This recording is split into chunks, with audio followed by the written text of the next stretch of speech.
ಹಳ್ಳಿ ಕಡೆ ದನಗಳು ಯಾರಾದರೂ ಸಾಕಿದರೆ ಈ ವಿಡಿಯೋನ ಪೂರ್ತಿ ನೋಡಿ, ಹಾಗೆ ಲೈಕ್ ಮಾಡಿ ಮತ್ತು ಸಬ್ಸ್ಕ್ರೈಬ್ ಮಾಡಿ.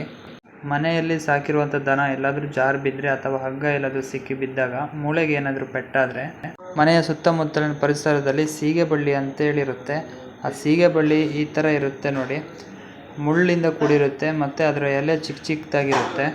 ಈ ಸೀಗೆ ಬಳ್ಳಿಯ ಕಾಯಿ ಆಗಿರ್ಬೋದು ಅಥವಾ ಸೀಗೆ ಬಳ್ಳಿಯ ಸೊಪ್ಪಾಗಿರ್ಬೋದು ತುಂಬಾ ಉಪಯುಕ್ತ ಕೂಡ ಹಳ್ಳಿ ಭಾಗದಲ್ಲಿ. ಸೀಗೆ ಸೊಪ್ಪಿನ ಜೊತೆ ಲಕ್ಕಿ ಸೊಪ್ಪನ್ನ ಹೇಗೆ ಯೂಸ್ ಮಾಡಿ ದನದ ಮೂಳೆಯನ್ನು ಸರಿ ಮಾಡ್ಬೋದು ಅಂತ ಹೇಳಿ ಈ ವಿಡಿಯೋದಲ್ಲಿ ತೋರಿಸ್ತೀನಿ.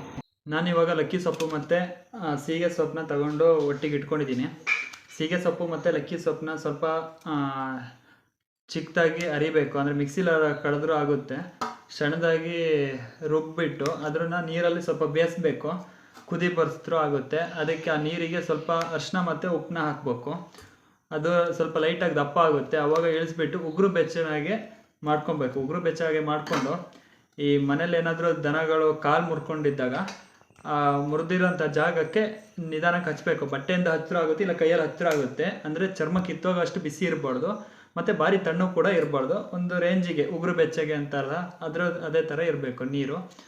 ಆ ಥರ ಮೂಳೆ ಪೆಟ್ಟಾಗಿರೋಂಥ ಜಾಗದಲ್ಲಿ ಹಚ್ಚಿದಾಗ ಕಂಟಿನ್ಯೂಸ್ ಒಂದು 5 ದಿನಗಳ ಹಚ್ಚಿದಾಗ ಆ ಮೂಳೆ ಜಾಯಿಂಟು ಆಟೋಮೆಟಿಕ್ಕು ಕೂಡುತ್ತೆ ಮತ್ತು ಹಾಗೆ ನೋವು ಕೂಡ ಸ್ವಲ್ಪ ಕಮ್ಮಿ ಆಗುತ್ತೆ.